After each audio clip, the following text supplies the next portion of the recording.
that case, simulation error like that. So Nishant, you're there, Nishant? Nishant and Sridhar? Yeah, yeah. Yes, I'm there. I'm listening. So, that currently, I am error. reinstalling that same software right now. No, That, no, no, no, no. No. sir, yesterday I had told about that simulator error. It got fixed when I used that 64-bit command prompt. Yeah. Yes. For simulation, you have to use 64-bit command prompt. And sorry, guys, because that tool belongs to Xilinx, so I don't have control on that. So yeah, as it is a very older tool, so due to Windows 10, there are some glitches on that tool, and yeah, it is how we have to use that. Okay, sir, that same Okay. thing, and iSIM was also not opening due to that. No, no, just yeah, follow that 64-bit command prompt Okay, sir. and use open ISE using that. Then it will Okay, work properly. okay, sir. Yeah, that's it. Sridhar, you can start, Sridhar. I think yeah, Sridhar will come. So guys, any other doubt? Yeah, someone asked something about LV CMOS. Yes, sir. Why is that we use only LV-CMOS 33 other than because there are No, other options as well? yeah, we can use other Why? options also. So we can use LV TTL 33. That option also we can use because our bank supplies 3.3. That's why we have to use whatever belongs to 3.3. Okay, sir. Otherwise, yeah, it will give some error. Yeah. Thank you. Yeah. Any more questions? So, this guy joins. I'll play the video of Kulkarni and Rohit once again because they have done it very nicely. Hi all, I am Akshay Kulkarni. I am a student from SDM College of Engineering Technology, Dharwad. I am currently going to explain about the up-down counter. Guys, why I am playing this video? I need everyone to do in this way only.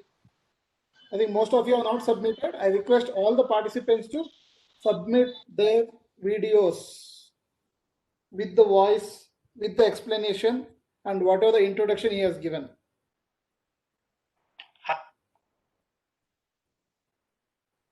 Hi all, I am Akshay Kulkarni. I am a student from SDM College of Engineering Technology, Dharwad.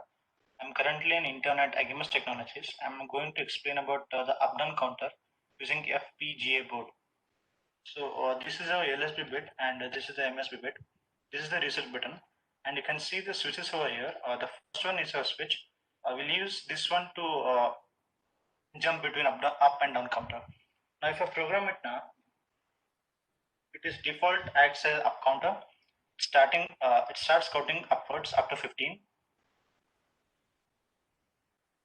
And it's counting, it's 7, 8, and if I provide switch 1 to this, start decreasing now. See, it was 9 before, it's 8, 7, it start decreasing. Hi all, I'm Akshay Kulkarni and So guys, today we are going to cover VHDL again, but please make that very interactive. Any problem, any difficulty, ask that point immediately. Yeah, Otherwise, it is means just we are repeating again and again, right? Whatever difficulty you have, ask immediately. Sridhar is Also, back. no, you will be just 1-2 minutes. Okay. So, whatever doubts you have, you just ask immediately so that you will get more things and we should be moving faster, right? Any other doubt? Anyone has did something different other than this? That just a minute. That person is there who want to interface STM32 with FPGA board. I forget his name again.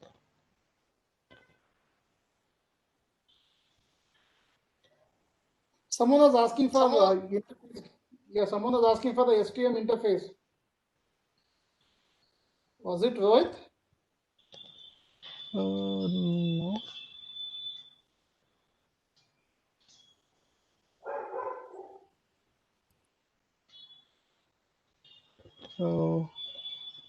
Naman.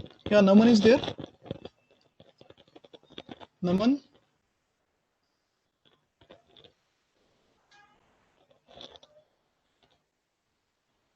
Naman, are you there?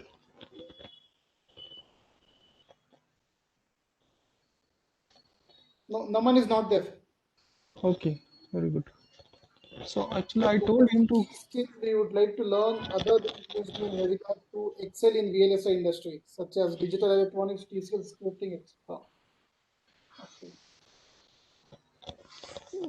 For design career, we should have expert in digital electronics. If our digital electronics concept are clear, then only we can use VHDL or Verilog properly. Without digital knowledge, digital electronics knowledge and concept, we cannot use VHDL and Verilog uh, at the max end.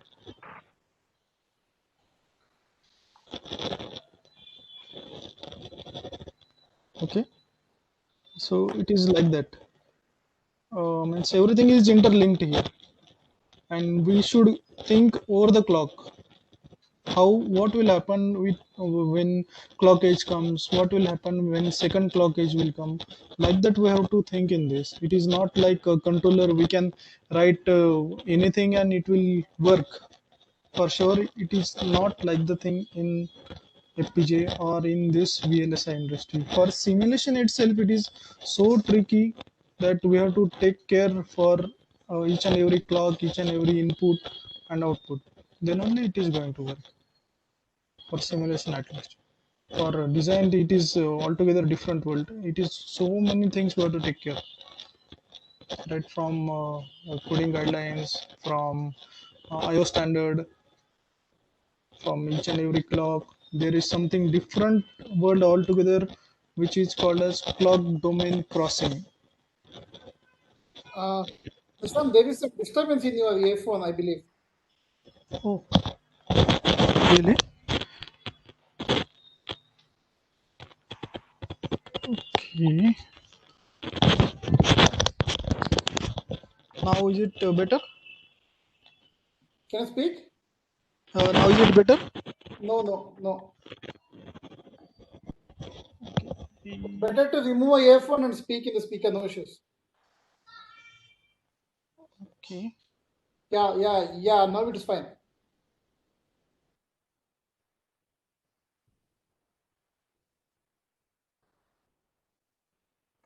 Sridhar? Sridhar?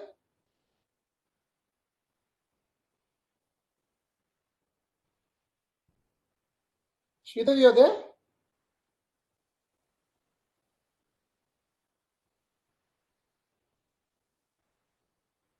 Guys, the batch 2 guys, I think the kits are ready. I think most of you, I request all the participants to fill that Excel sheet. What are the Google form I have sent with the address, complete pin code and all those things.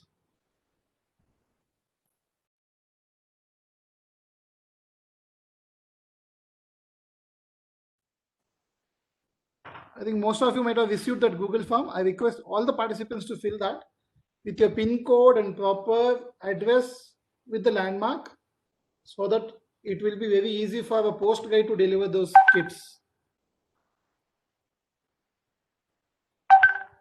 Any questions? Hello, is it better now? Yeah. Yeah, Nishant. Yeah. So yeah, that is the. Sridhar had joined. I think he's there in the. Yeah, I think he's shifting his laptop to another room or something. Okay. Yeah. Just 2-3 minutes. He will be there.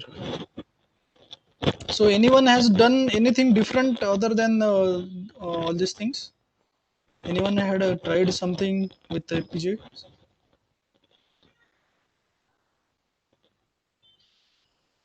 Anyone used any IP from Xilinx till now?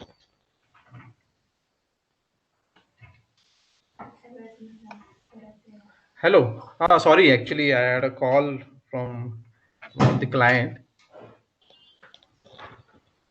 Yeah. Okay, So let's so can we start. start with the basics? Yeah, Hello. sure. Start. Yeah, please start. Yeah. Yeah, start. Nishant, you can be on mute. There is a disturbance from your end. Yeah, go ahead, Sridhar. Yeah.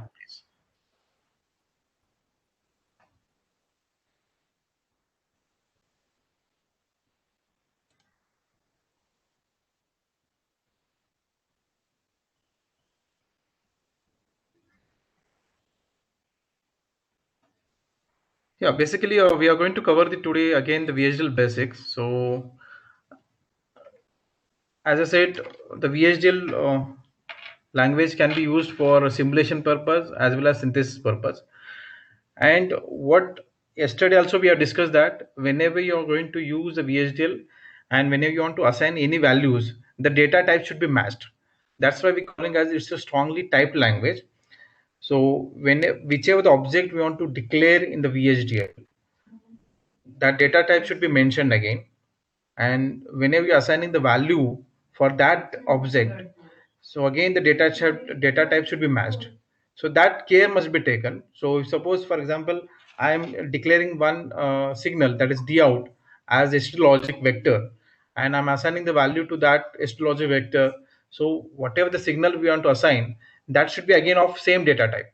If the data type is not matched, then that's going to be a syntax error. That's going to be reflected again. So that you have to take care of that. So data type should be matched again. And uh, again I already mentioned that it is a case, it is not a case sensitive. So we can use the uppercase, lowercase for any identifiers. That is also not a problem. So for readability purpose, so when you're writing the code, it's very important that you just maintain the certain case. Either all the identifiers should be in uppercase or lowercase, so that we can easily identify your identifiers, your objects, and we can rectify the errors. Then the obviously there is no need to tell that all the statements should be terminated semicolon, because I already mentioned that you have to use a semicolon for terminating your statement. This is true with your C language also.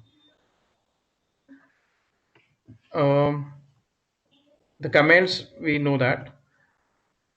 Again, this structure should be remembered again. So whenever you want to write the VHDL code, the library is important. The library is to be included in your code. Then you have to use the use clause per package. So that package should be there. So which type of the package we are going to use, that we already seen, because when you want to use the counter, that is plus sign, minus sign, so at that time the including the logic arith package is very important, and unsigned package also important. So likewise, so that packages are important because the data types declarations are there in that package. You can also write a package, that's not a problem. Okay, so there is a methodology is there, so you can follow that methodology and you can create your own packages, and that package can be used in your designs. Suppose for example certain data types being required by you, so you can declare that data types in the package and you can use it. Then the entity is again important part here. See, obviously, those who are familiar with the Verilog, okay, so there we are declaring the module, correct? So there also we are mentioning the what are the inputs and outputs. So the entity is nothing but you have to mention the what are the inputs and outputs for your design. That should be mentioned. Again, if it is a vector, you have to mention the vector. If it is a scalar, you have to maintain, you have to go for the scalar. Then what about my ports, whether they are input, output, or in out? That also to be mentioned in the case of entity declaration. You can also declare the data types in the entity, but again that is again higher part, so we are not going in that complex part. for every entity you have to you have to declare the architecture. So that is also the important part, because how your circuit behaves, that you are explaining, that you are mentioning in the architecture. Okay? So that architecture should be there. For obviously for a single entity you can write number of architectures. Okay? For a single entity we can write number of architectures, and at any given time, for suppose when you want to synthesize it or when you want to simulation it, at the time you have to bind one architecture with that entity, and that is the job of the configuration. So by means of configuration you are binding the entity and architecture. If suppose we are writing only single architecture that we have done for last 4 or 5 days, so we are writing only single architecture for that single entity, so at that time there is no need to write the configuration. But if you are writing a multiple architectures and if you want to simulate, then you must have to tell the tool that okay, at the time of simulation I'm using the architecture 1. Okay, so like that way you have to do a configuration. Okay, so the configuration is again is that like a syntax type, so you have to tell that how we can bind the architecture with that entity. So that is the job of the configuration. Obviously uh, the configuration is very rarely used, because we are not doing that key we are writing number of architectures. No, we are writing a single architecture most of the time. For 90% of the cases we are writing the single architecture for that entity. So that's why the configuration is very rarely used. But when we are going for a very complex design, so at that time what the people do that, so they'll try to write the different kinds of the architecture, and they will check the performance of the each and every behavior. Okay, so it may possible that I can write architecture in the behavioral style, I can write architecture in the structural modeling style, or a data flow modeling style, and I can compare the performance of each and every style of the coding.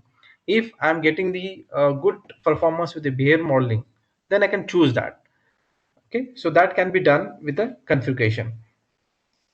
So what we did in this course, that so whichever the required one for us more frequently, so that we are covered importantly, so that I'm going to cover it here. So I think now we are very much compatible with these terminologies, that libraries, package, and entity. So as I said, you can use a libraries because the all the pre-compiled VHDL units are present in the libraries. Okay, so whichever the functions we are using, whichever the operators we are using, for example, we are use the AND operator or operator, even we are use the plus, then shift right, shift left operators. All these operators are already declared in that library and the package. Okay, so we have to use that. So whenever you want to use that operators, so you must have to use this package and library. Okay, so the, another important thing is that there are two kinds of the libraries associated with your project. One is the resource libraries and another is the working library. So when you create a project, the working library is associated by the tool itself. So the tool is going to associate the working library for that your project. Okay, so whatever the designs you are written and you are going to compile it, so that are going to be compiled in that working library. Whereas resource libraries are the libraries which are already predefined by the language, like we are using the IEEE library there. Okay, and these libraries contains the IEEE defined packages. Sometime we have to take the vendor defined packages. So for example, I'm using the Xilinx FPGA, then I may need the packages related with that FPGA only. Okay, so that cases we have to go for the vendor defined packages. These vendor defined packages are basically required when we want to go for a simulation of a gate level simulation. That means after synthesis, after place and route, if you want to simulate it to verify the performance, so at that time we need these resource libraries. Okay, so that's one thing we have to check out. And these vendor specific packages and the libraries are related with the FPGA families. So which FPGA family we are using, so that package is going to be changed.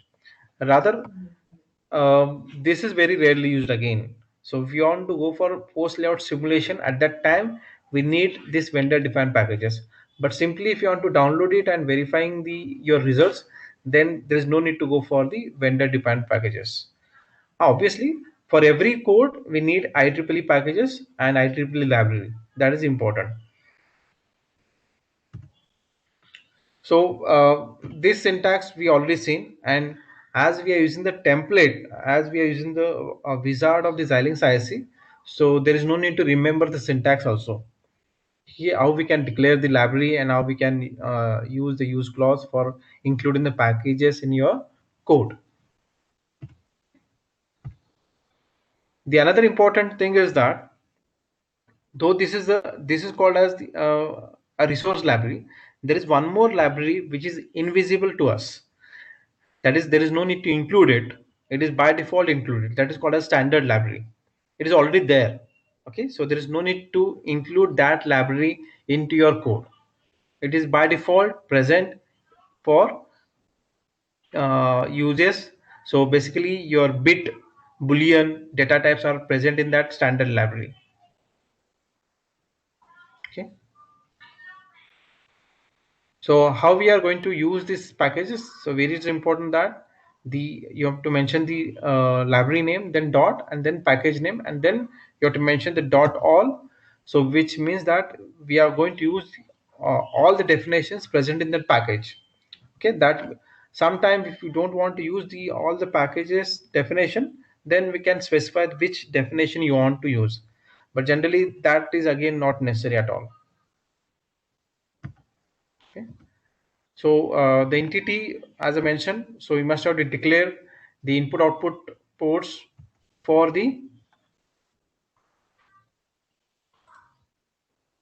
input output ports for your design or system. So whichever the thing we want to use, so we can use it. So you have to declare whether that is input or output. Again, you have to mention the data type for that port. So for example, here the A is again ST logic, which is again a port input port. Then data is in out port with the data type of ST logic. Then count is again a buffer type there, and is again ST logic. So like that way, it's not necessary that you have to use only a single data type for your port declaration. No, you can use different kind of the port declaration. You can use bit, you can use integer. Obviously you have to take care that whether they are a synthesizable one. There are certain data types which are synthesizable, but some of the data types are not synthesizable. Now again, the question is that what is meant by synthesizable? And can anybody answer it?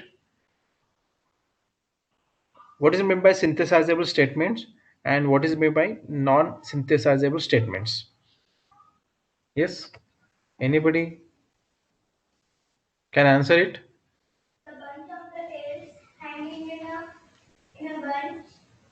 Are you there? What is meant by synthesizable statement? Okay, yeah, hardware implementation is possible for synthesizable statement. Yeah, so when I'm writing a statement and by using that statement, suppose I'm able to realize the hardware, that means that statement is synthesizable. Suppose I am writing the statement, but the hardware is not realizable from that statement, that is called as non-synthesizable. So this is the very important part here. Okay. Yeah. So whatever the code should be translated in the gates, registers, RAMs, that is nothing but the synthesizable. So this is very important, and that is being performed by the synthesis tool. Now, in our case, we are using the Xilinx ISC synthesis tool. Okay, you can use the other synthesis tool also, which can be integrated for the Xilinx ISC, but provided you must have a license for that. Okay. So, sometime when you are writing the code and it may not give error while simulating it, but while synthesizing it, it may give error. So you have to choose that, okay, what statements are used, and cleverly you have to remove that non-synthesizable statement from your code, and then redesign it, modify it, and again go for synthesis.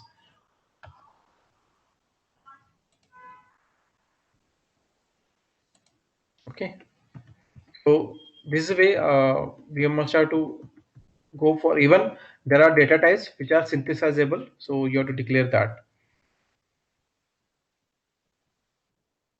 Yeah. So these port modes are again important, as so in out and in out is there.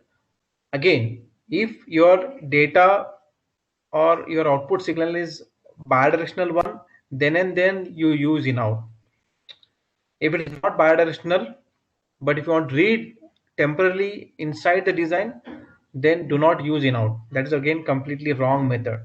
Okay, and buffer is again very rarely used, which I already mentioned in the first class. So buffer should be rarely used because that's going to be dangerous for certain situation. So most of the time we'll use in out and in out only.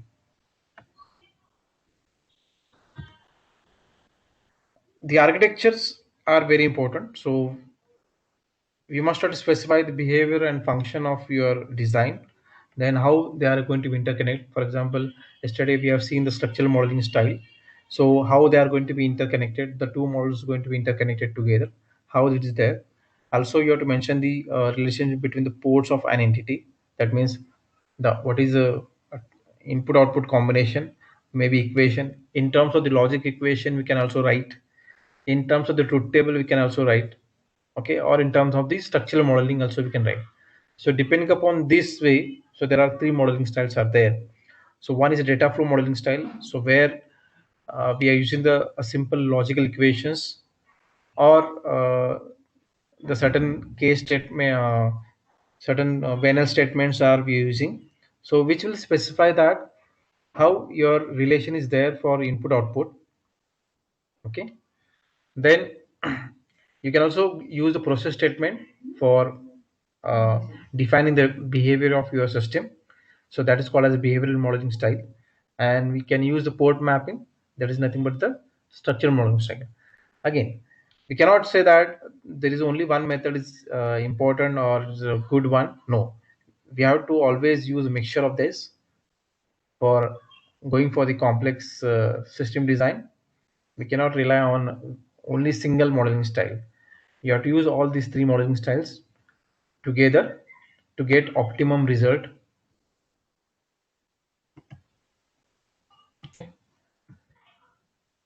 So I said there can be no architecture without any entity. So the for that for every architecture, the entity is must. And if you look at the syntax, if you look at the syntax, so what I'm writing, architecture is a keyword, and example is again the name of that architecture, and of t flip-flop underscore using d flop. So this means this is the entity name. So that means I'm writing the architecture example for entity t flop underscore using d flip-flop.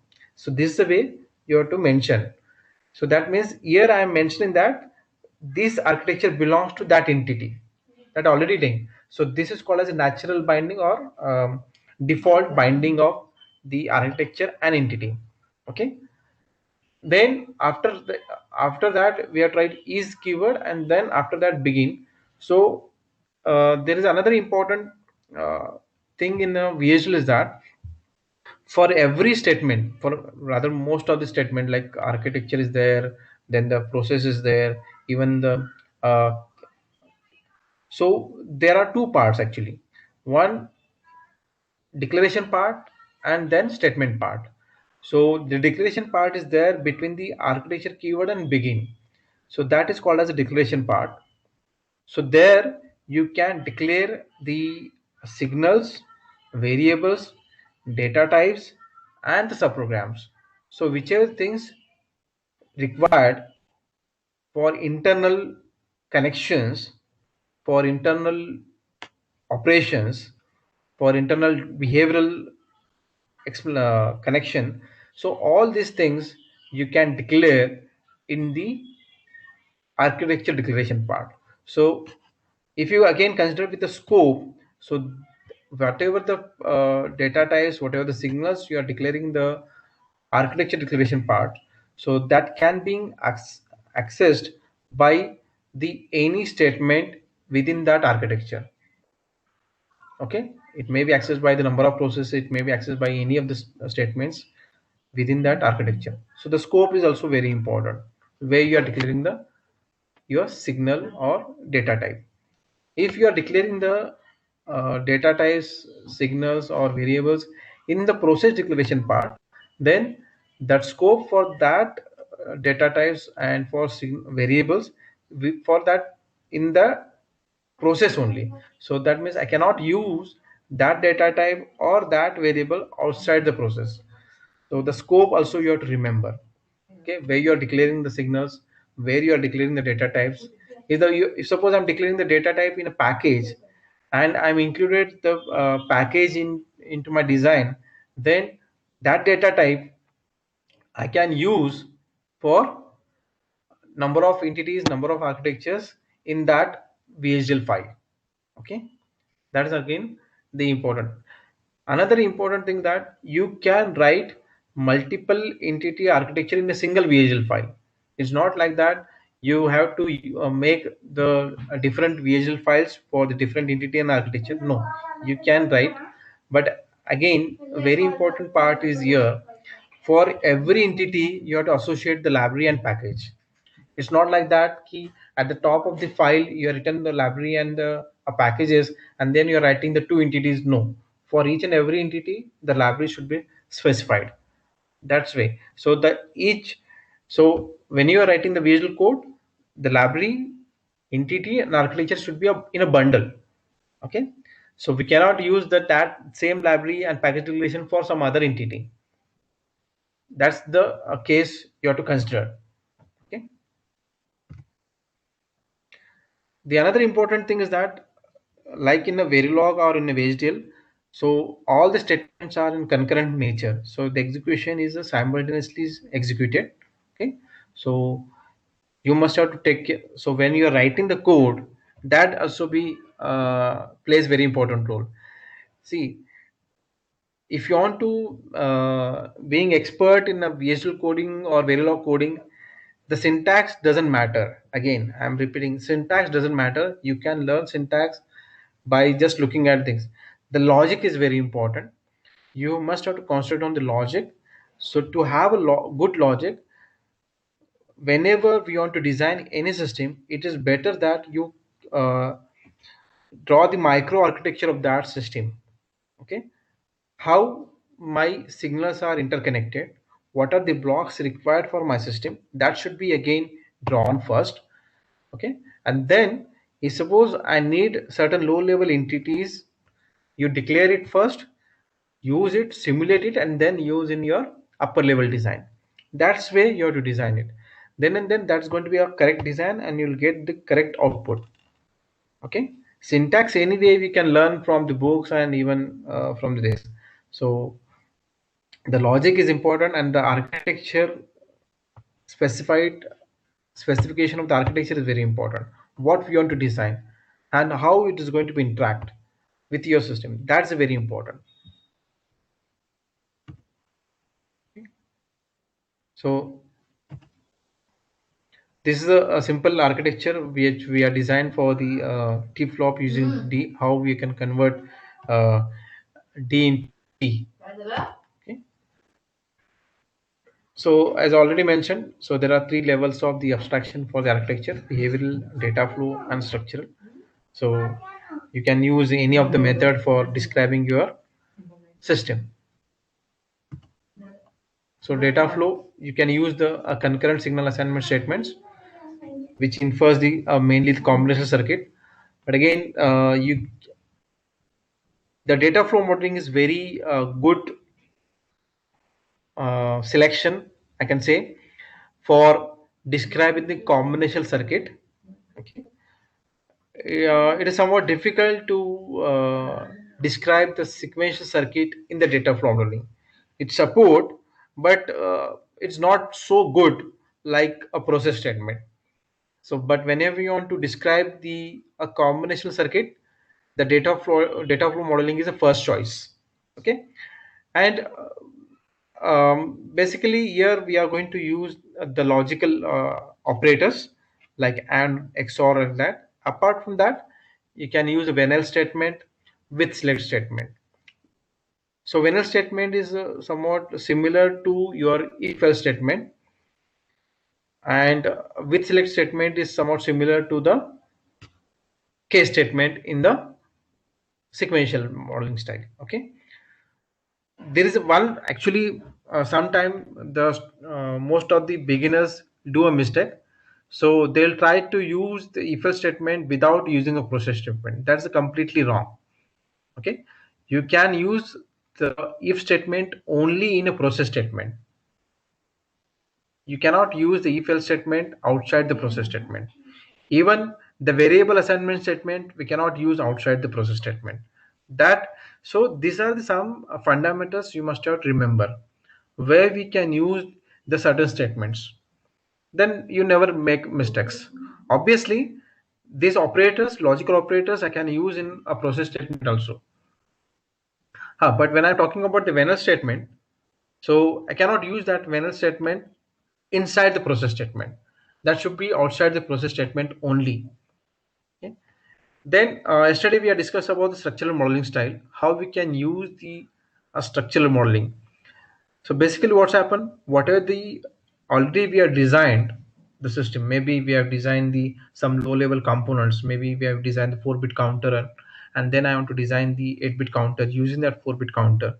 That is possible, but provided when we want to whenever we are designed that 4-bit counter, whether it has certain pins for cascading purpose, like as I said, the ripple count should be there or the terminal count should be there in my 4-bit counter, then and then I can use that 4-bit counter for implementing the 8-bit counter. Okay, so this is the important place here. Okay, so that care must be taken whenever we want to use this low level models in the structural modeling. Okay, and that should be there. Another important guideline is there for using structural modeling. Sometime as a beginner we'll try to use this port map in the process statement. Again, that is wrong. You cannot use a port map statement in the process statement. The port map statement is always we cannot outside the process statement, so we cannot use inside the process statement. This is very important. Okay, suppose I want to use certain components and that component output I want to use in my process statement, we can use it. That's not a problem. You can make a combination of port map statement and the process statement. That is possible. So whatever the output is there, or maybe what output of the process statement is given as input for my port mapping, that is true. That's not a problem. But we cannot use the port map inside the process statement. That you must have to remember. Okay. So this already I've taken example yesterday. The behavior modeling is again the very I can say that simplest one, easiest one, and if you just check out the most of the problem statements we have considered, we have done in the behavior modeling style, because that's very easy first to understand and even to debug the things. Okay, and whenever you want to use a behavior modeling style, you must have to go for the a process statement only, and inside the process statement you have to write all the statements, and all the statements are being executed in a zero time. Okay, all the statements are being executed in zero time. So these language elements which we talk about already, the identifiers, literals, and data types, and object types, and operators. So these are some language elements. So identifiers, about the identifiers, what I can say that you can declare identifier with which contains letters, numbers, underscores. Okay, but do not use any special characters. Underscores are allowed while declaring the any identifier, or that means the name of your entity, the name of your port, the name of your architecture. All these are nothing but the identifiers. And the any identifier must begin with a letter. It should not be begin with the numbers. Okay, we cannot write 4-bit counter. You have to write a counter underscore 4-bit. That is the way we can write, because 4 is a number, and you cannot start any identifier with a number. So some of the common mistake we'll do sometime, so that is again avoided.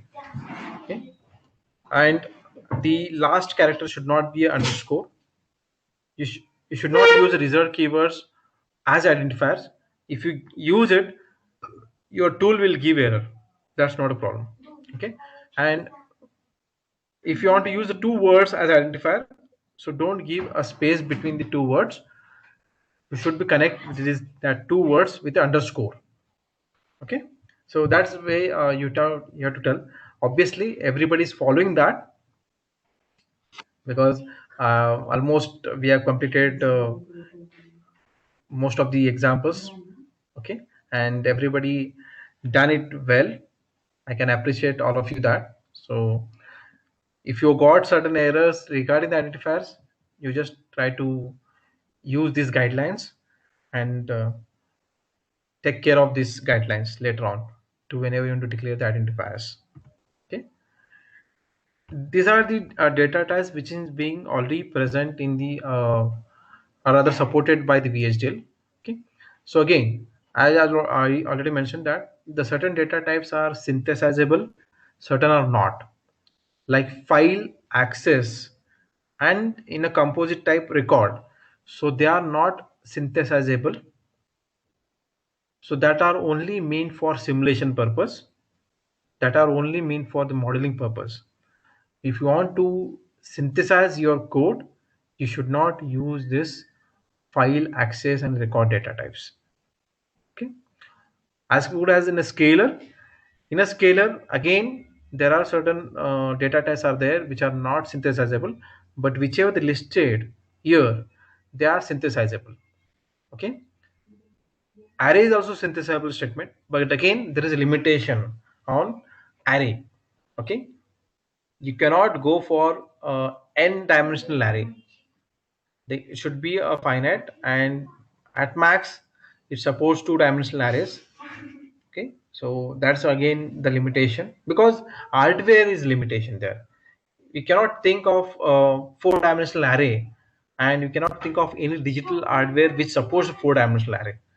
Okay, so you think in that way, whether I can realize the hardware is, suppose I'm declaring the 4-dimensional array, it's very difficult. Okay, so that's why that's not synthesizable.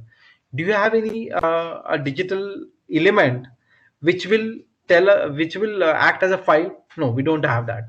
That's why it's not synthesizable. So in the FPGA, we doesn't have that much memory which will act as a file. So you just have apply a logic. Okay, what are the synthesizable, what will be the synthesizable statement and what will be not. Then again, if you go for the enumerated data types, so these enumerated data types are nothing but you can declare your own data types. For example, I don't want to use ST logic, I want my own data type. You can declare it. Okay, so there is a straightforward syntax is there, and you can declare that data type for your application. So most of the time, if you want to design any system in the FPGA, this much packages and the data types are sufficient for us. Okay, so this bit, boolean, integer, real, then ST logic, STU logic, then sign, unsigned, then arithmetic. So all these are the required one for us. Okay, so and obviously all these packages we already used it. Okay, all these packages we already used it.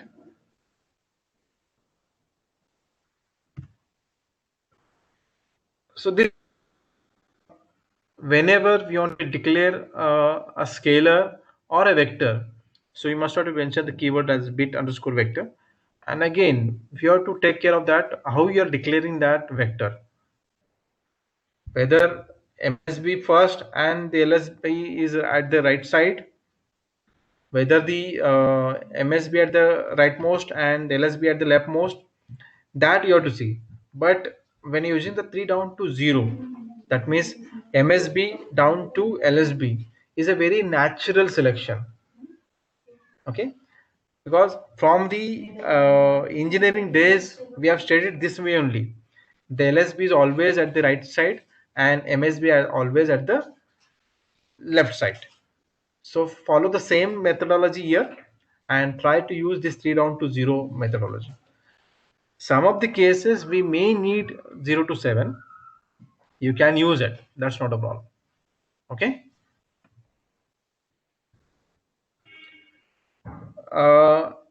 Again, sometime we do a mistake. So this, say when I'm saying that, what do you mean by literals?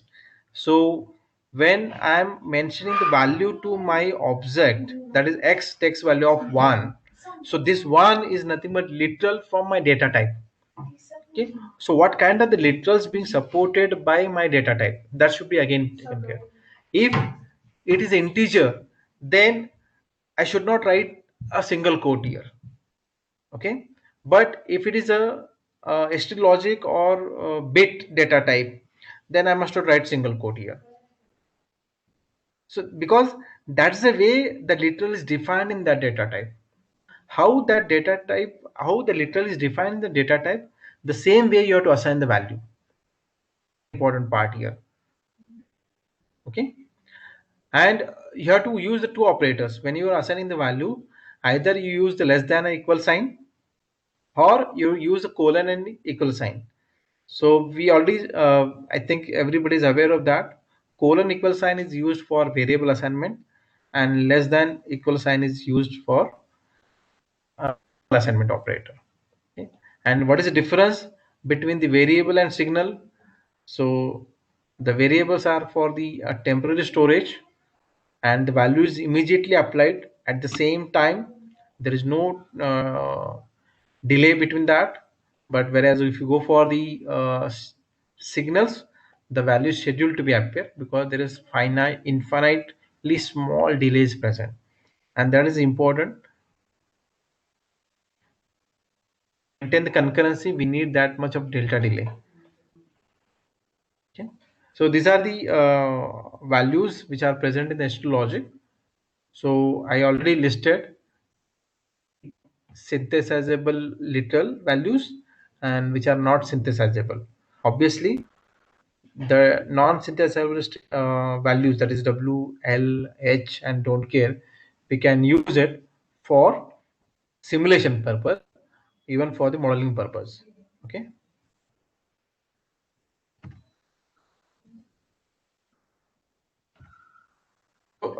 This is the way how we can assign the value, how we can declare the your object. Another data types. So whichever the ASCII numbers, so they are not synthesizable, but you can make it synthesizable by declaring their ASCII value in hexadecimal number. Okay, if you are representing that ASCII value in hexadecimal number, then we can make that as a synthesizable characters. Suppose, for example, I want to interface the LCD. I need ASCII characters only, but that ASCII characters must be represented in a hexadecimal value.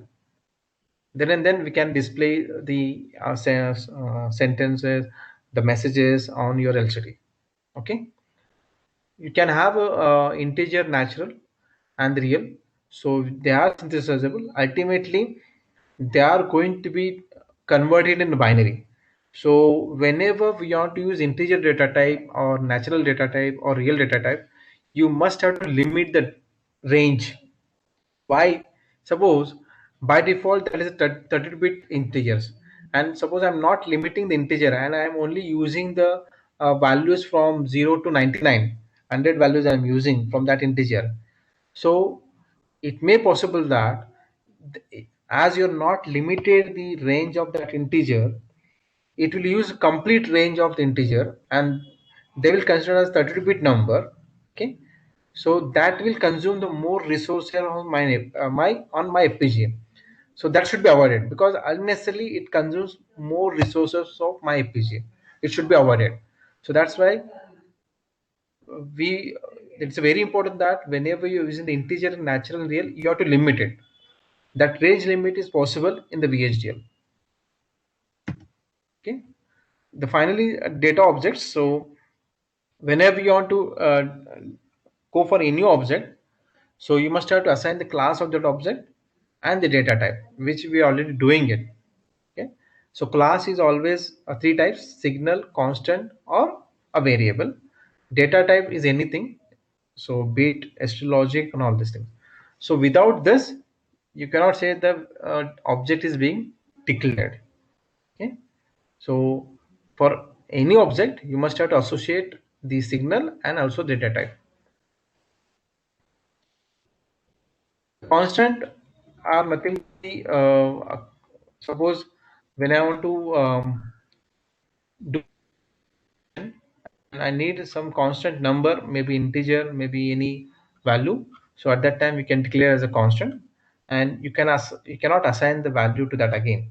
It will not change the value for entire simulation, for entire synthesis procedure. Okay, so here, for example, here we use the example at given a clock period of 15 nanosecond.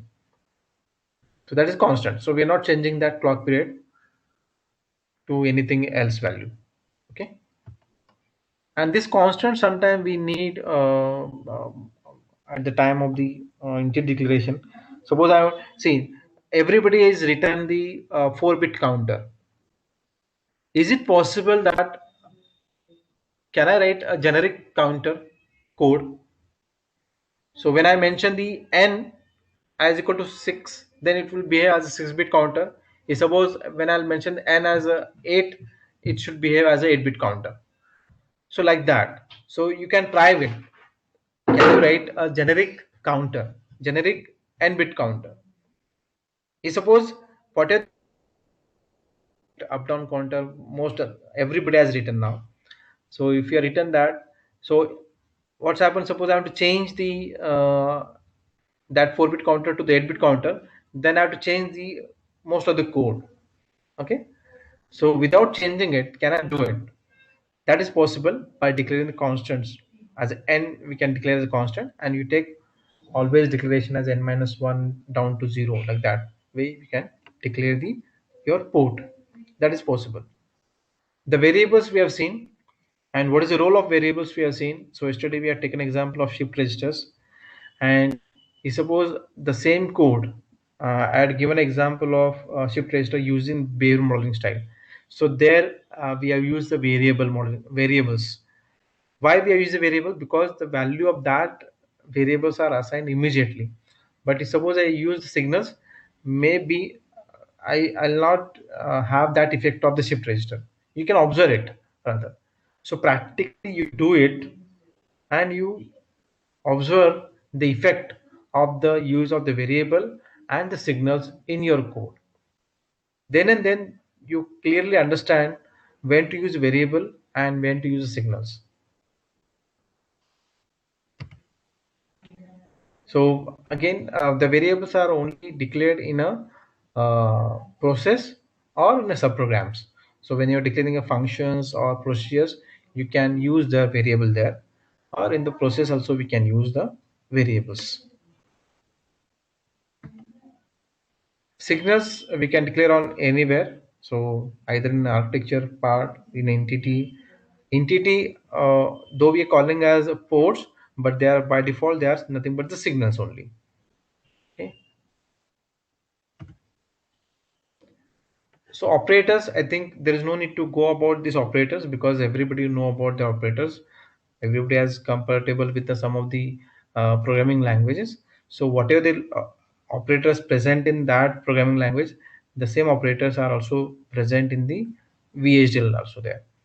Apart from this, the overloading of operators also possible in the VHDL. You can overload, okay, that operators by writing the function for that operator with the same name. That is also possible one. So these are the logical operators: AND, OR, NAND, NOR, XOR, XNOR, NOT. Okay. Then how we can use that, that is also important. So when I'm going for using the M NAND, N NAND, and O NAND, so it is better to clarify that which operation to be taken plus, that should be parenthesis required. You use the bracket there. Suppose whether first of all I want to go for the ANDing of O and P, so use the parenthesis there, and then we have to AND this result with the N, then use parenthesis. Like that also you have to specify that which operations to be done first. Okay. The conditional operators, so they are the normally available in any of the languages. The same is also available, and it is basically used for integer data types, enumerated data types. Also you can use for the one-dimensional arrays. Okay, but you cannot use these operators with the multi-dimensional arrays or two-dimensional arrays. Obviously there is a limited, because why the limitation is forcefully applied here, because we want to generate the hardware of out of that. Okay, and what is a possible thing that should be taken care here. So these are the shift operators. So you can also use these shift operators to implement the shift registers, but again you must have to use very precisely. Sometimes it may not give a appropriate result which you want. So try to use these operators for implementing the shift registers. So these are the examples we are given how we can shift the data. So these are the logical shift and arithmetic shifts are possible. Adding operators. This concatenation operators is again playing important role. You can concatenate the two signals together, two variables together, but not signal and variable together. Okay, with any size. So what's happened here? If you look at here, the B is of 3-bit, and we are combined 3-bit together, like 0 concatenated with the C of 1. That means the first element from the C array, then the second element from the D array. So like that we made 3 bits in a B, and combining a C and D, so we made it 6-bit for A. Like that way we are concatenated this. So again the position is very important. Now C is going in a MSB place, D goes in LSB places. So that you have to maintain that. So sometimes we need this concatenation operation for combining the two scalars to form arrays, or two arrays to form the bigger array. Like that we can use these operators. About the certain basic fundamentals of the VHDL. Do you want go with some again behavioral modeling style or structure style? Then we'll go with that. Or anything else you want from the VHDL.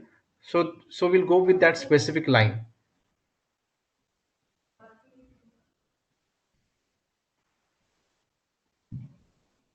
Those who are not compatible with the VHDL, they can ask the question whether they understood the concept of the VHDL. If not, they can throw the question and we'll try to answer it.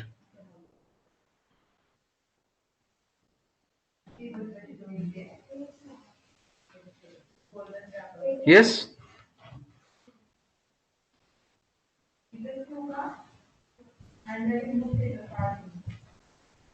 Okay. So, Bharat,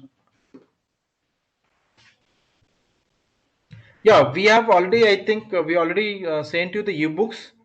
So you go through the ebooks there, and you can read carefully. Even in the ebooks contains a lot of examples. You try that examples, because now you have a board, you have a tool with you, you read it, you try, and don't read it. Rather, I'll say that you practice it by writing the code and try to simulate it. Always there is no need to download the code. Try to simulate it whether I'm getting the required output or not. Okay.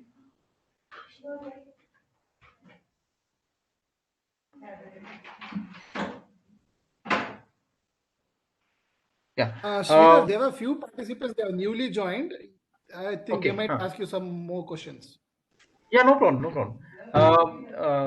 The difference between the entity and the component port map. Obviously, see, the entity is the external view of my system. That means what input goes inside my system and what are the outputs I'm getting. That component, suppose for example, I already declared the entity, and this design I'm using as a part of my bigger design. So that in that case, I'm calling that entity as a component. Okay. See, what is that? Domain changes basically. The entity and component port map is same. I'm using that entity as a component inside my another design. That's why I'm calling as a component port map. Okay. Obviously, the entity is required there. Is it okay, Soumya? Okay. Anybody has any other doubts? No, we cannot say the entity and packages are not same. Okay, the entities gives only the input output combination, whereas package contains the functions. I can say that if suppose you are compatible with the C language, you can compare with the header files. We have header files in the C language, and that header file contains the various functions. Okay, so on a similar ground, package also contains the various functions, operators, declaration, even data type declarations, which we can use in entity and in the architecture. So that they are not same. Entity and package are not same. Is it okay?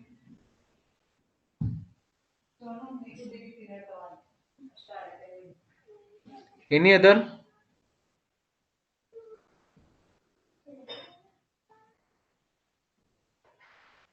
So again, we are repeating, you have to understand the concept of the VHDL design with respect to the digital system. How you are going to design the system, that is important.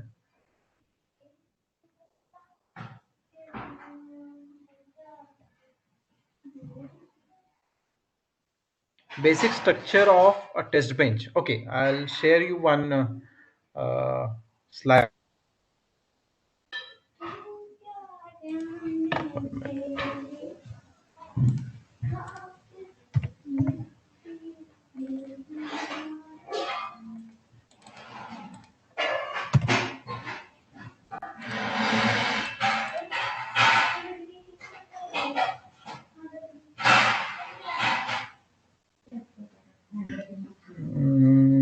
One minute, I'll just check out.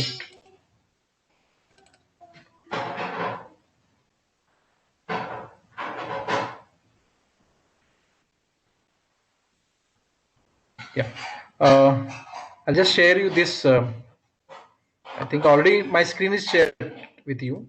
That's not a problem.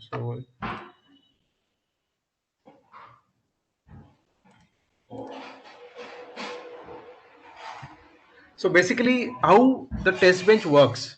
See, we have a design under test. For example, I want to simulate the counter. So I need stimulus driver. So if you look at here, the stimulus drivers giving the inputs to your DUT, what are the inputs required? Suppose I want to simulate the counter, then I need a clock and reset to be inputted. And then I have to take back the output, that is a counter output. So that's the structure here. Now if you look at how it's going to be there, block diagram. So you have to give the stimulus driver to the DIT, and then you have to verify the result. Now whatever the test bench we have written, that is for the manual verification. You can write a test bench which automatically verifies the output. That also can be done. That is a very complex one. So what is the basic structure? If you look at the structure of the test bench, the entity should be empty again. You're not writing anything in the test bench. Why it is so? Because nothing goes inside the test bench and nothing goes outside the test bench. So that's why the entity should not be there. But again, somebody may ask that, then why to write the entity? No, you have to maintain the structure of VHDL code, and the structure says that the entity must be there. As already explained, whenever you're writing a VHDL code, you have to declare the library, you have to declare the package, you have to declare the entity and the architecture. If you're not going to use any port signal, let entity should be empty, okay, but it should be there. Then in the architecture declaration part, you have to declare your DUT as a component, okay. You declare as a component, and then in the statement part, you have to apply the signal value to your inputs of your component. So whatever the inputs required for your DUT, you have to apply the inputs by means of the process statement, by means of the your data flow statement, whatever. So you can generate the inputs, and you apply the inputs periodically to your signals, and try to observe the output through your simulation result. Okay, this is the basic structure of the VHDL. Even if you go through the test bench which is already created by the ISE, it has same thing. Okay, it has a same thing. So there are so many ways. I'll share this PPT with you. Actually, there are so many complex ways are there how we can write a test bench here basically. So for example, here how we can generate the clock. So very simple way, you can write W clock, not of W clock after period of 2, and period should be declared at certain value here. Then you can write some other way also, how we can generate the reset. So this methodology we already used it. Then how we can generate the stimulus. So you can use a wait for statement for generating the stimulus. So here in the case, we have assigned the 10 to A, then 0 to B, then we have waiting for a certain period, then again we are changing the value of B. So like that way is as good as that you have to generate the truth table in the test bench. For example, I want to verify the functionality of the multiplexer. So the way you are verifying the multiplexer physically by applying the input select lines combination and the input combination, the similar way you try to write the code for that. How, what, at what time you want to change the select lines, at what time you want to change the inputs. That input should be given in the test bench. Okay, so all these are there in a test bench. So the basic structure is very important. It should be in entity, but nothing is declared in entity. In the architecture declaration part, you have to declare that design as a component, and in the statement part, the component should be instantiated by using the port map. Okay, so here's your doubt is clear, Abhijit? How we can display the statements in the console? No, that is again a tool part. What kind of the statements you want to display? Means okay, understood. You just go refer this a test bench. Suppose I want to verify that output, and I want to give that if suppose output is correct, and it should give a message on the console. At that time, I can use call as assert. I have that. Yeah, if suppose for example here, if you look at this last statement, assert now, and my simulation period is over, then I'm just saying that report end of simulation. So this end of simulation is message is going to appear on my console. So the assert statement can be used for displaying the messages in my console through a test bench. That is possible.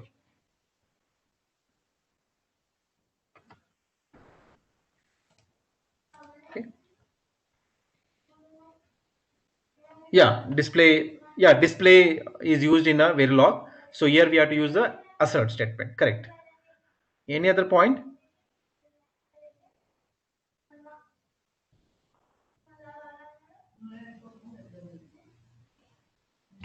If okay, if not, then we will try to cover up the FIFO part in 15 minutes. Okay, 15-20 minutes.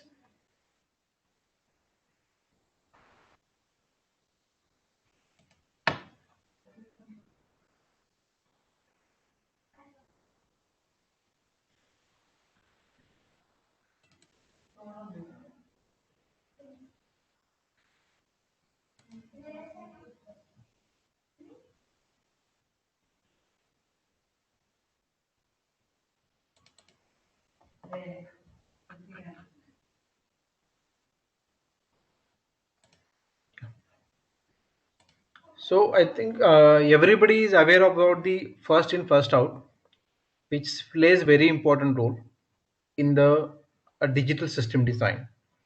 Sometime we have to manipulate a lot of the data, okay, and that data arrival rate is a very faster compared to the processing part.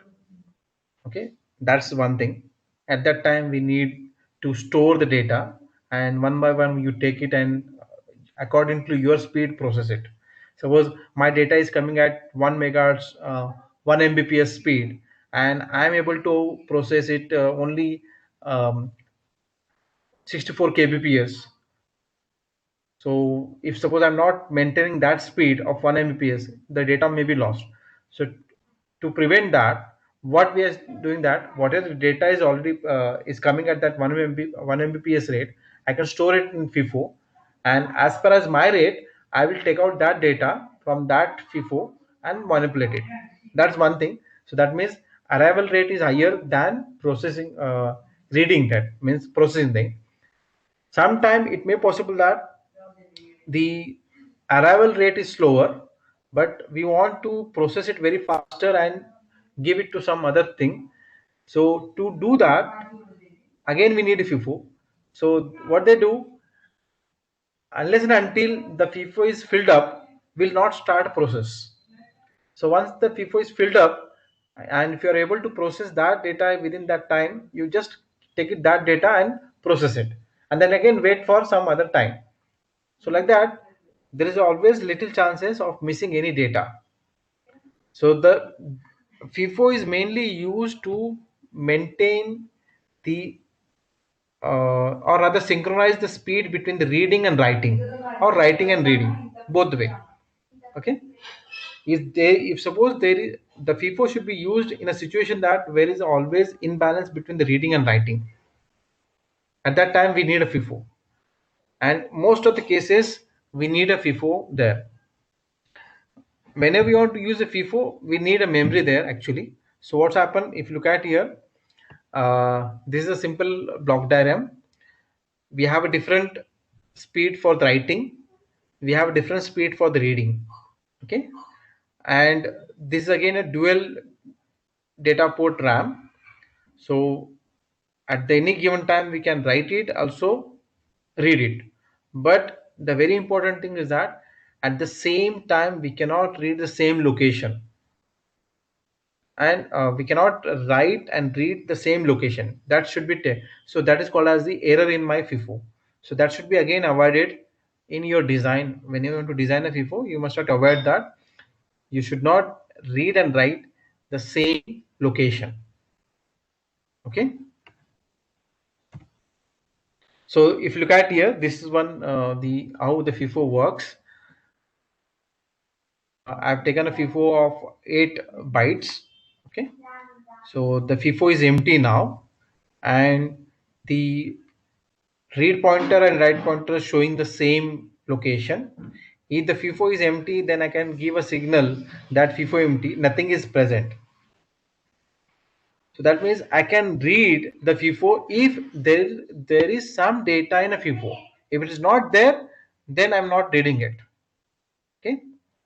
Now it may possible that means first of all you have to write the data into the FIFO and then I'm able to read it. When FIFO is empty, there is an empty signal present. If something is present, then empty signal is 0. Something is present, that means I am able to read it. So if you look at here in the B diagram, so the 3 bytes are written, okay, and that's why the right pointer is showing to the fourth location, that is pointer is equal to 3, and but nothing is read, that's why read pointer is at the 0 location only. Then in the C, so we are reading, we have read 1 byte from the 0 location, that's why read pointer is incremented, but nothing is written into the right pointer. So like that way you can read it, but anytime whichever is first written, that we are reading back. That's very important, and we have to maintain the read pointer right pointer together. And when the FIFO is full, nothing is read, the FIFO is full, so you're not taking the any further content again, unless and until one of the location of the FIFO is going to be empty by means of reading. So once you read it, we can able to write it again. So you have to generate the 2 signals for the FIFO. One, whether the FIFO is empty. Second, whether the FIFO is full. If the FIFO is empty, then I'm not able to read. If FIFO is full, then I'm not able to write. Okay, see, check the condition. When FIFO is empty, I'm not able to read, but I can write. But when FIFO is full, I cannot able to write, but I can read. Okay, these are the 3 conditions, and we have to write accordingly. And whenever we want to implement the FIFO, we need a memory. So if you look at this diagram, so I need a dual port memory. Now why I'm calling as dual port memory? Because I have a 2 data bus. From one I can read it, from second port I can write it. That's also possible here. So I have a 2 parts. One is a read domain, another is called as a write domain. So write domain, I have a separate clock, separate signal, like separate data bus for the data and separate signal for the writing. Okay, and the read log also contains the data bus, then read signal. And again, if you look at, there are 2 signals are there, FIFO full and FIFO empty. So when FIFO empty, we can able to write, but FIFO full, we cannot able to write, but we can able to read it. So that's way that signals are generated. These are called as FIFO flags. So these flags are very important, plays very important role. Okay, whenever you want to go for the FIFO implementation. So then, first of all, that how to implement the memory in a VHDL.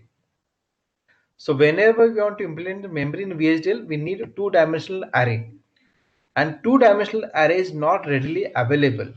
That to be declared by you only. Okay, so we'll see that how we can declare the memory in FPGA through a VHDL code, and how we can use that memory in your FIFO. Okay.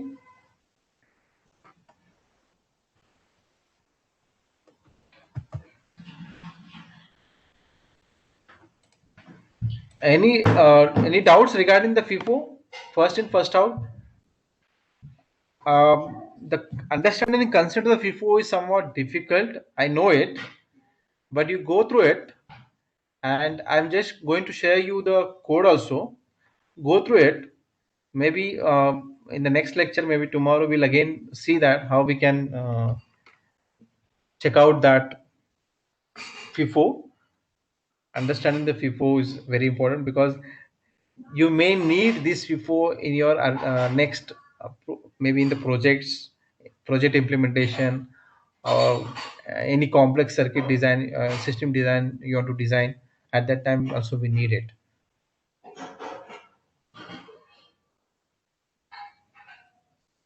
So I'm going to open the a FIFO project, and I'll explain the code. Okay.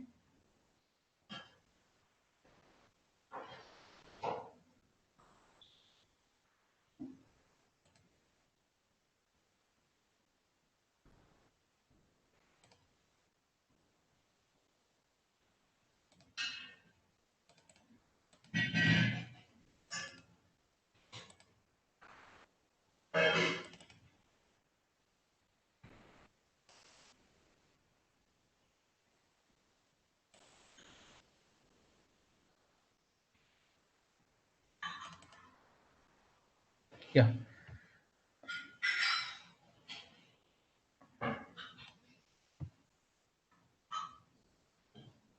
So here I have written the code for a generic FIFO. So why I'm calling it generic? Because I can explain, I can change the data width, means what is the element storage in my FIFO, whether it's a 4-bit, 8-bit, 16-bit, that can be controlled. And how much is the depth of my FIFO? Depth is means whether my FIFO is of can store the 8 location, 16 location, 32 location. Here at for simplification purpose, I have kept depth of 4 and even data width of 4, because we have only 4 LEDs on the board. Okay, that's why data width is kept as a 4. FIFO depth we are kept as a 4 only. We can change it, that's not a problem. Then this is again the way you can declare the constants in your entity. So here I'm calling as generic, and I declared a constant data width. Positive is again integer type. Okay, it is a subtype of integer, and by means of the positive I can take only values above 0 and above, not negative values. That's writing a data type as a positive, which is a synthesizable one, remember. Then a FIFO width I declared, which is again positive, and I declared as a 4 here now. Okay, so whenever I change on whenever I want to change the FIFO depth, just change here with 8, that's all. Then clock and reset is obviously important, because that is also there. Now we need 2 enable signals: write enable, which will initiate the writing, then read enable, which initiates the reading. Okay, then a data input data bus. If you look at the this diagram, so we need a data input bus and data output bus. We need write enable and read enable. We need 2 more signals, empty and full, and along with that we need a clock and reset, because everything with respect to the clock. So that's why we declared that clock is there. Clock div under is not required at all, because I can comment it, no problem. It's just output of that, so we don't need it, so I can come. So generally these are the signals. Now how we can use it?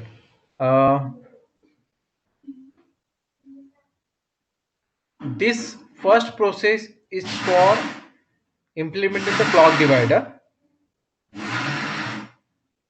Okay, this first process is for implementing the clock divider, and this second process is for your FIFO. Now what happened here? I declared a data type called as FIFO memory. This is the way I can generate the memory in FPGA. This is a 2-dimensional array. So what I declared, the array size is, that means the array size is of 0 to FIFO depth -1. That means 0 to 3. So there are 4 locations in my array, and each location, that means of logic vector data width minus down to 0. So that means each location is of 4-bit width. Each location is of 4-bit width. So how can I understand? Better I'll show with the paint.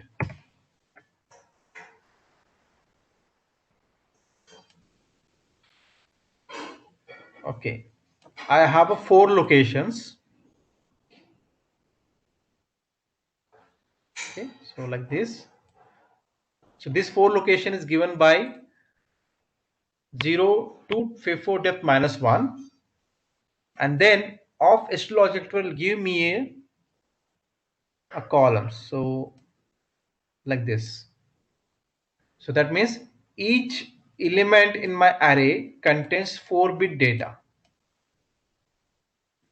Okay? So this is the way I can say that this is the structure. So this is my 0th element, then first bit, then second bit, then third bit.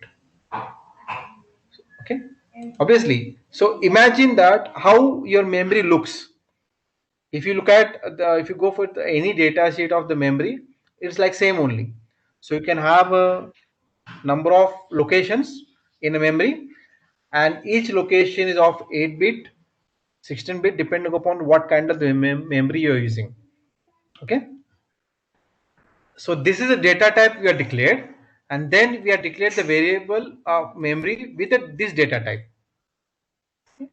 And on every clock edge, we are checking that whether the read enable is 1, and this way you are checking that whether you are reached at the tell. Okay, that means if you are reaching at the tell, that means I'm not able to read again. So whatever the number is there, that is location, which location I'm accessing, that location data is taken as output here. Okay, and then we are decreasing the tell value, or we can increment we are incrementing the tell value, because at the beginning tell is 0, add is 0. If you look at here, the reset, the tell is 0, add is 0. That means we are pointing to the first location of your memory. Okay, the first location of the memory. Here add is 0, tell is 0. When we are going to read, then we are reading from the first location. Even we are writing to the first location, so that we are checking here. If you reaches to the FIFO depth, then we are making tell 0 and looping. That means false. That means I'm not able to further read it. Unless and until something is written. So that's why looped is a false. So looped is again one more variable we are taken, whether I'm able to read and write it here. So that's is there. And when you are able to write, if the looped is false and add is not equal to tell, that means by means of add is not equal to tell. So by means of this, I'm making sure that read pointer and write pointer are not the same location. If they are not at the same location, we are waiting. Either read pointer going to be ahead or write pointer going to be ahead.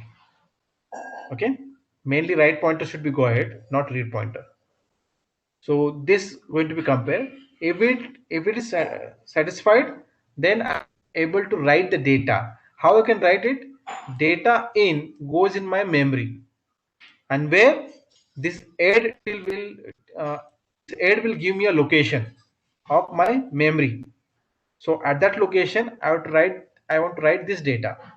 So like that way, you can write the data, and one by one we can increment the add.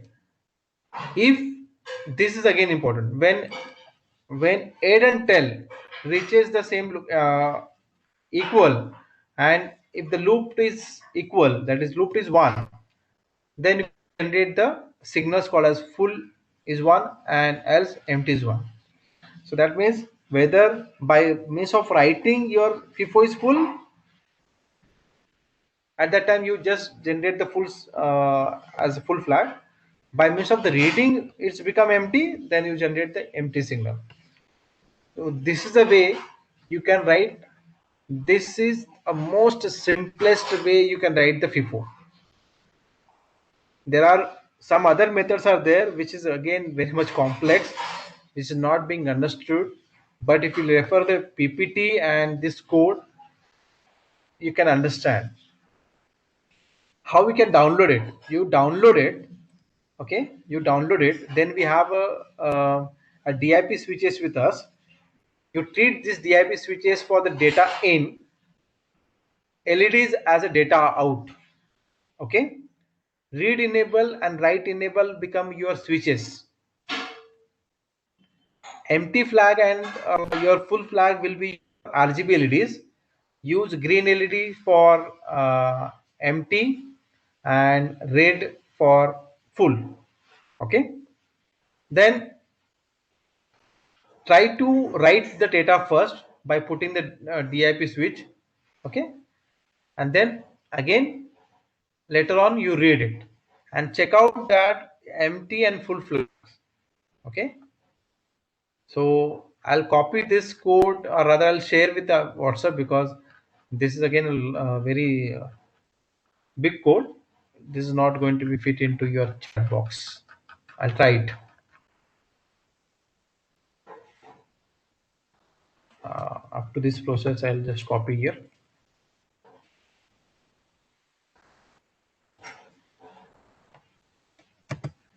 I'll share on WhatsApp. Don't worry.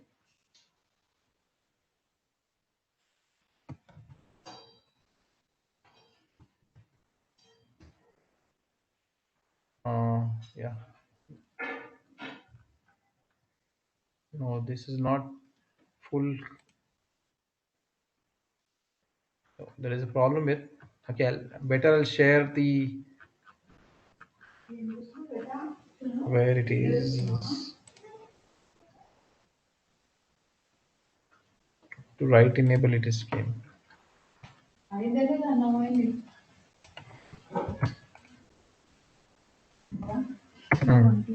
Yeah.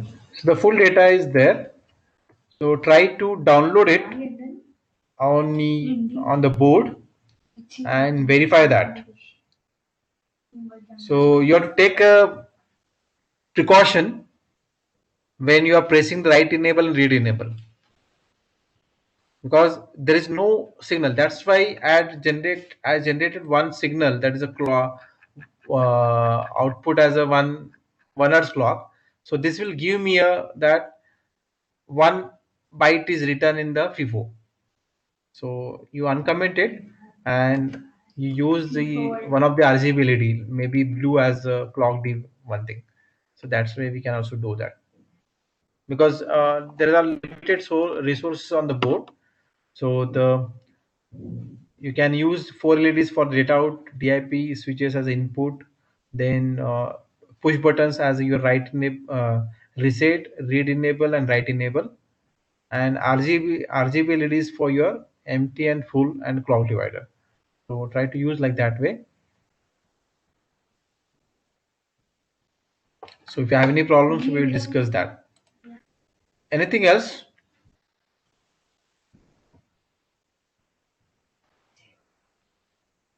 Any doubts we have for FIFO?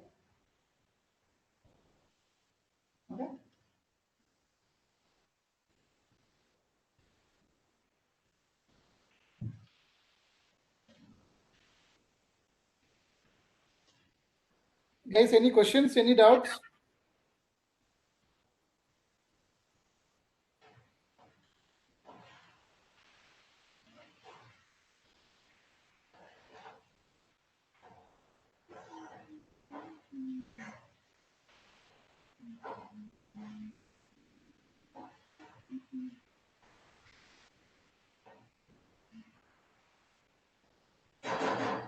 Hope there is no doubts are there. So, but you can have doubts, you can just chat on WhatsApp. Is it okay, Parmeshwar? Yeah, that's fine. That's fine. Yeah. So can we end the session? No problem. Yeah, we have to wait for the doubts. Yeah, that's what I'm just waiting. Is there anybody who can speak out and ask for the doubts? Participants? Is it clear, or you did not understand anything, or you understood everything? I think one question came.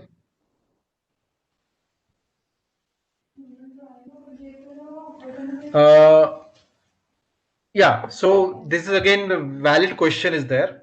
Once the FIFO memory is full, then there can be a loss of data in the fast input and slow output. Yeah, so at that time you have to take a decision such a way that what is my processing speed and what is my input speed, that is a fast input. Depending upon that, you have to decide the depth of your FIFO. How much is the location on? Maybe 1 KB, 2 KB. It depends on your speed. Okay, it depends on the speed. So you have to choose the FIFO size such a way that you never lost the data. You should not have never lost data. There is always trade-off. You can find lot of the white papers information that how you can choose the FIFO size and depth. There are a lot of the calculations are there on selection of the FIFO size.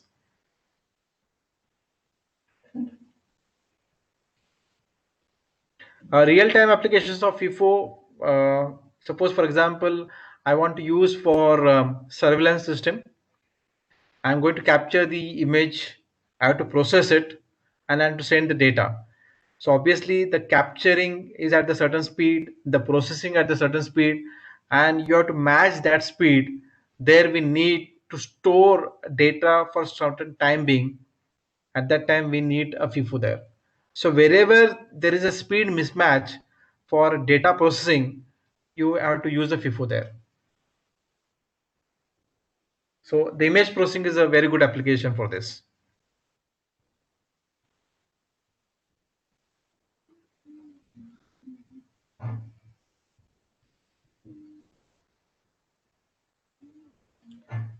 I hope I cleared the doubts, Akshay.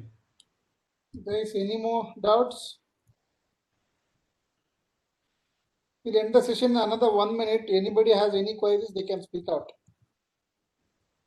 I'll share a document to you how you can calculate the size of the FIFO depth. Okay, I have that document.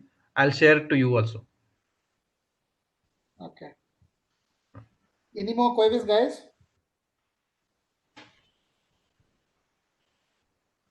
Waiting for questions.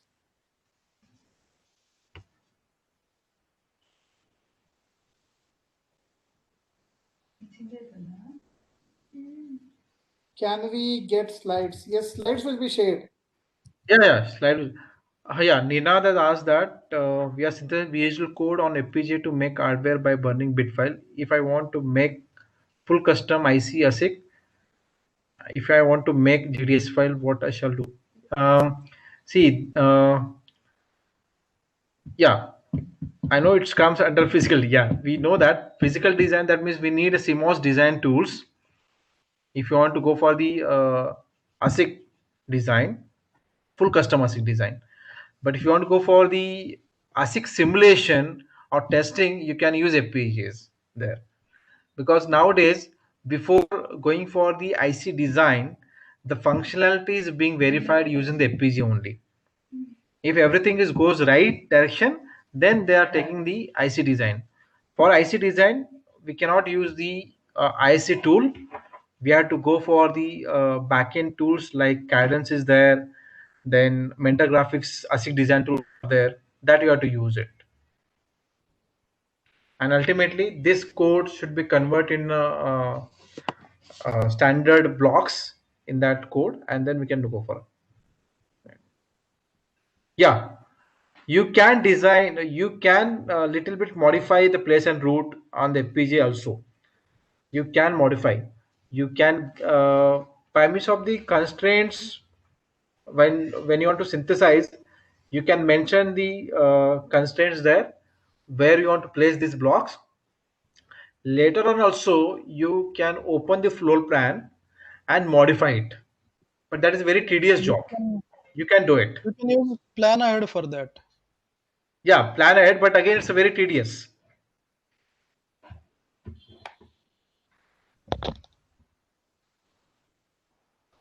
Any more queries? Yes, we need Ninad.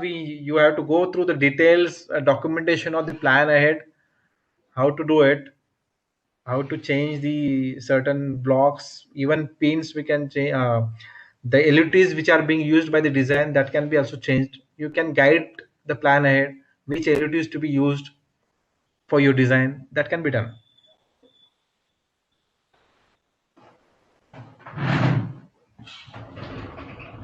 Any more questions?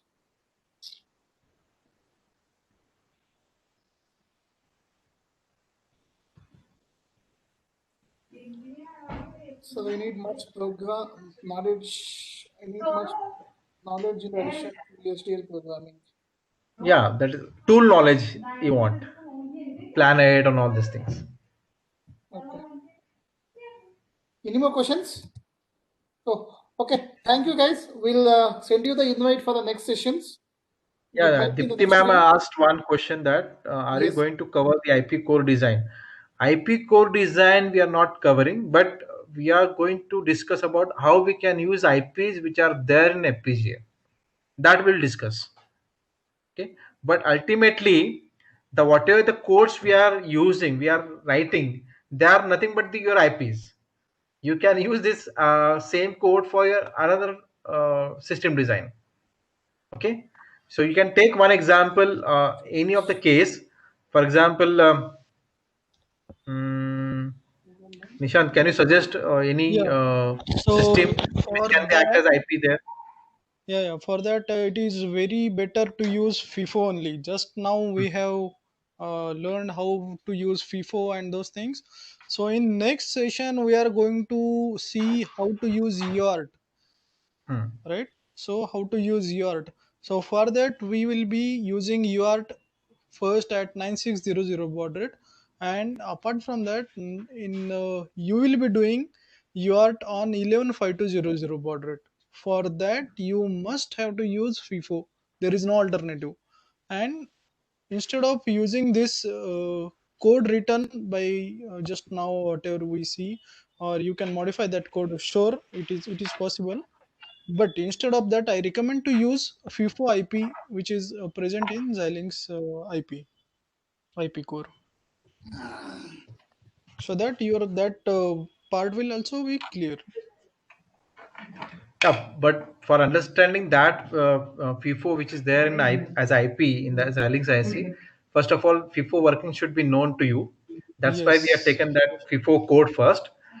You implement it, read the certain documentation related with the FIFO, and I think tomorrow we'll try to see that how the FIFO can be implemented using the IP core, if time permits.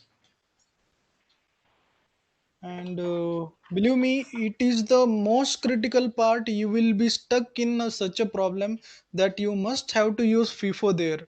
So FIFO is bottleneck for you. So better understand FIFO thoroughly, clearly. That will be very easy to implement your all tasks and projects, mini projects for you. Right? Everything will be stuck for that point for sure. So we have designed things such a way that maximum things you have to use like that.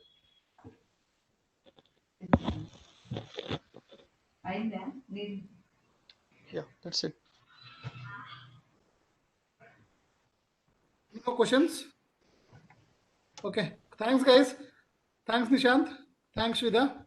Thank you, all Thank the you. participants. Yeah. Will be keep posted on the group. Please just go through the group and like whoever has not submitted their videos, I request all the participants to submit it as soon as possible. Yeah. Thank you, guys, and happy Gauri.